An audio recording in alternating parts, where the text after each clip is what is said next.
Hello friends, welcome to PM classes. आज के अपने इस वीडियो लेक्चर में हम डिस्कस करेंगे difference between micro and macro economics, और ये हमारा फर्स्ट लेसन का लास्ट टॉपिक भी है। सो आइए हम डिस्कस करते हैं what is difference between micro and macro economics.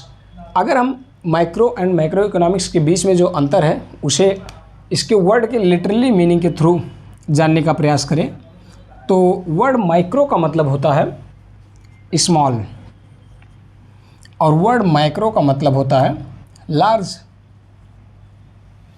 तो इसका बेसिक सा मतलब ये होता है कि जब हम अपने इकोनॉमिक एक्टिविटीज़ या फिर इकोनॉमिक प्रॉब्लम्स का स्मॉल लेवल या फिर इंडिविजुअल लेवल पर स्टडी करते हैं तो that is called the micro economics, और जब हम अपने इकोनॉमिक एक्टिविटीज़ और इकोनॉमिक प्रॉब्लम्स को एट अ लार्ज स्केल पर डिस्कस करते हैं तो that is called the macro economics.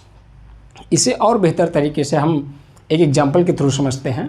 Suppose कीजिए आपका जो घर है वो एक कंट्री है।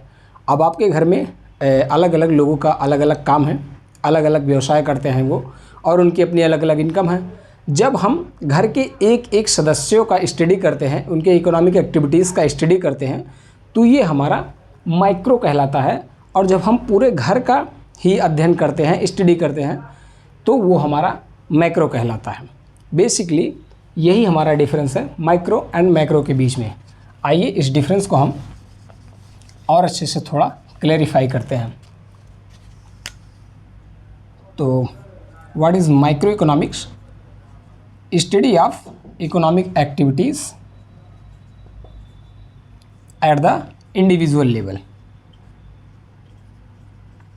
इंडिविजुअल लेवल पर इकोनॉमिक एक्टिविटीज़ का अध्ययन ही माइक्रो इकोनॉमिक्स कहलाता है। हमारा यहाँ इंडिविजुअल से मतलब होता है कोई भी इंडिविजुअल डिसीजन मेकिंग यूनिट। ये एक पर्सन हो सकता है, एक ग्रुप ऑफ पर्सन हो सकता है, जैसे हम हाउस होल्ड देख सकते हैं जिसमें ग्रुप ऑफ पर्सन्स होते हैं, या फिर कोई फर्म हो सकती है या कोई अन्य ऑर्गेनाइजेशन हो सकता है। तो इंडिविजुअल में आप कोई भी डिसीजन मेकिंग यूनिट ले सकते हैं। एक पर्सन हो सकता है, ग्रुप ऑफ पर्सन भी हो सकता है। पर्सन जो कि एक डिसीजन मेकिंग यूनिट होता है, एक निर्णय लेता है कि व्हाट ही विल डू। तो जब हम इकोनॉमिक एक्टिविटीज़ का इंडिविजुअल लेवल पर स्टडी करते हैं तो ये हमारा कहलाता है माइक्रो इकोनॉमिक्स। और इसी के विपरीत जब हम इकोनॉमिक एक्टिविटीज़ या फिर इकोनॉमिक प्रॉब्लम्स का इकोनॉमी के लेवल पर, पूरे अर्थव्यवस्था के लेवल पर उसका अध्ययन करते हैं तो वो हमारा कहलाता है मैक्रो इकोनॉमिक्स, मतलब लार्ज स्केल पर, at the level of economy. अर्थव्यवस्था के लेवल पर जब हम अपनी इकोनॉमिक एक्टिविटीज़ या फिर इकोनॉमिक प्रॉब्लम्स को स्टडी करते हैं तो that is called the macro economics. तो ये हमारा बेसिक डिफरेंस है माइक्रो एंड मैक्रो इकोनॉमिक्स के बीच में। आइए हम देखते हैं कि बेसिकली हम माइक्रो एंड मैक्रो इकोनॉमिक्स में किन टॉपिक्स को डिस्कस करते हैं। हम माइक्रो इकोनॉमिक्स में बेसिकली डिमांड और कंज्यूमर बिहेवियर, डिमांड हो गया हमारा, कंज्यूमर बिहेवियर हो गया, या फिर हमारा सप्लाई और प्रोड्यूसर बिहेवियर हो गया, सप्लाई एंड प्रोड्यूसर बिहेवियर। इन सब बातों का अध्ययन हम माइक्रो इकोनॉमिक्स के अंतर्गत करते हैं। माइक्रो इकोनॉमिक्स के अंतर्गत जो सबसे मेन टॉपिक हमारा होता है demand and consumer behaviour, supply and producer behaviour के अलावा वो हमारा होता है price and output determination. Price and output determination.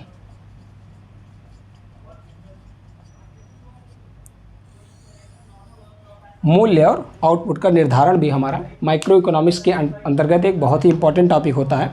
जब हम आगे माइक्रो इकोनॉमिक्स को और स्टडी करेंगे तो हम देखेंगे डिफरेंट मार्केट्स में कैसे प्राइस एंड आउटपुट का डिटर्मिनेशन किया जाता है।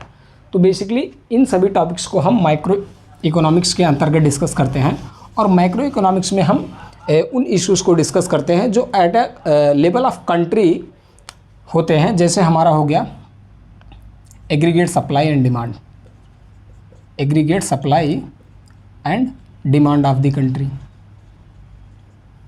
इसमें हम इन्फ्लेशन को भी डिस्कस करेंगे बिकॉज ये एक कंट्री लेवल की इकोनॉमिक एक्टिविटी या इकोनॉमिक प्रॉब्लम है। इसमें हम एम्प्लॉयमेंट को भी डिस्कस करेंगे, रोजगार के स्तर का भी, जनरल प्राइस लेवल को डिस्कस करेंगे। जनरल प्राइस लेवल को भी हम मैक्रो इकोनॉमिक्स के अंतर्गत डिस्कस करेंगे। तो बेसिकली कहने का मतलब हमारा ये हुआ कि जब हम किसी भी इकोनॉमिक एक्टिविटीज़ या इकोनॉमिक प्रॉब्लम को एक माइक्रो लेवल पर, एक इंडिविजुअल लेवल पर या एक छोटे लेवल पर अध्ययन करते हैं तो वो हमारा माइक्रो इकोनॉमिक्स कहलाता है। और जब हम किसी भी इकोनॉमिक एक्टिविटीज़ प्रॉब्लम्स को एक कंट्री के लेवल पर, पूरे इकोनॉमी के लेवल पर डिस्कस करते हैं तो वो हमारा कहलाता है मैक्रो इकोनॉमिक्स। सो बेसिकली आज के टॉपिक में हमने माइक्रो एंड मैक्रो के बीच में डिफरेंस को देखा और हमारा क्लास 11th माइक्रो इकोनॉमिक्स की बुक का ये पहले लेसन का आखिरी टॉपिक था। कल से हम स्टार्ट करेंगे थ्योरी ऑफ कंज्यूमर बिहेवियर, जो कि बहुत ही इंपॉर्टेंट और बहुत ही इंटरेस्टिंग टॉपिक होगा। सो आई होप ये वीडियो आपको पसंद आया होगा। आज के वीडियो में इतना ही। थैंक यू, धन्यवाद।